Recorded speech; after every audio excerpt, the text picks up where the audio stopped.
बिस्मिल्लाहिर्रहमानिर्रहीम। अस्सलाम वालेकुम। सबसे पहले मेरी तरफ़ से तमाम देखने वालों को ईद की खुशियाँ बहुत मुबारक हों। आज ईद की जो मैं आपके लिए रेसिपी लेके आई हूँ बहुत स्पेशल है। ईद के दिन आप इसको ज़रूर बनाइए, आपकी ईद का लुत्फ़ दुबाला हो जाएगा। आज की रेसिपी है Eid special chicken steam roast. इससे पहले कि रेसिपी का आगाज़ करें, अगर आपने अभी तक मेरे चैनल को सब्सक्राइब नहीं किया है तो इस वीडियो के नीचे दाईं जानिब दिए गए सब्सक्रिप्शन के लाल बटन को क्लिक करके मेरे चैनल को सब्सक्राइब कर लीजिए और साथ दिए गए बेल आइकन के बटन को भी क्लिक कर लीजिए ताकि हर नई आने वाली रेसिपी का अलर्ट आपको मिल सके। इस रेसिपी से बेहतरीन नताइज हासिल करने के लिए इस वीडियो को आखिर तक ज़रूर देखिएगा। इजाज़ तरकीबी की तफसील और लिखी हुई रेसिपी जानने के लिए डिस्क्रिप्शन को चेक करिए। आइए अपनी रेसिपी का आगाज़ करते हैं। 1 से 1.5 किलो वज़न की एक पूरी मुर्गी लेंगे जिसको 4, 6 या 8 पीसेस में कटवा लेंगे। इसके ऊपर दरमियानी गहराई के कट्स मैंने पहले से लगा के रखे हैं।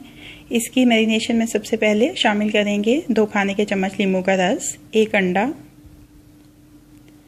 दही 1/4 प्याली, लहसुन अदरक का पेस्ट 1 खाने का चम्मच, कुटी हुई लाल मिर्च 1 खाने का चम्मच, ज़ाफ़रान 1 चाय का चम्मच, लाल मिर्च का पाउडर आधा चाय का चम्मच, कुटी हुई काली मिर्च आधा चाय का चम्मच, नमक हस्बे ज़ायका, धनिया पाउडर 1 खाने का चम्मच, ज़ीरा पाउडर 1 खाने का चम्मच,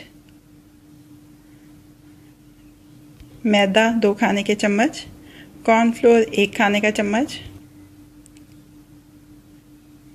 मिक्स कर लेंगे अच्छी तरह से सारे अज्जा को कि एक स्मूथ बैटर बन जाए।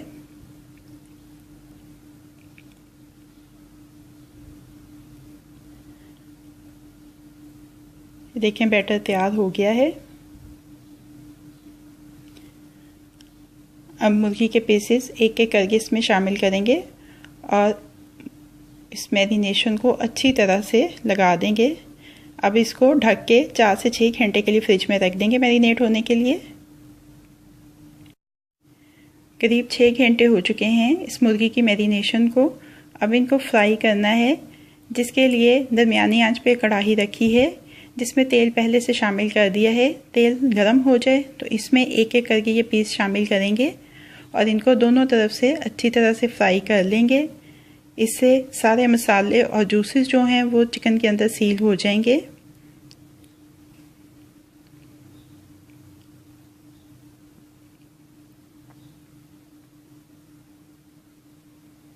अब स्टीमर ले लीजिए या किसी भारी पैंदे के बर्तन के अंदर इस तरह से जाली लगा के जैसे मैंने लगाई है उसके ऊपर मुर्गी के ये पीसेस रखिए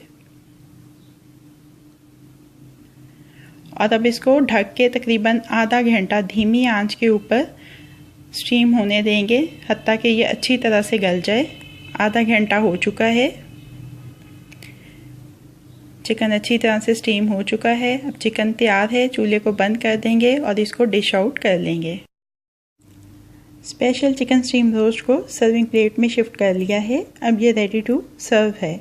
आप इसको फ्रेंच फ्राइज़ के साथ, आलू बुखारे की चटनी और नान के साथ सर्व कीजिए। आलू बुखारे की चटनी, नान और फ्रेंच फ्राइज़ की रेसिपीज़ मैं पहले ही आपके साथ शेयर कर चुकी हूँ। इनके लिंक मैंने डिस्क्रिप्शन में डाल दिए हैं, आप वहाँ से देख सकते हैं। आज की रेसिपी आपको कैसी लगी फीडबैक ज़रूर दीजिएगा। अगर आपको मेरी रेसिपी पसंद आई है तो इसको लाइक और शेयर भी कीजिएगा। मज़ीद झटपट बन जाने वाली मज़ेदार रेसिपीज़ जानने के लिए मेरे चैनल को देखते रहिए।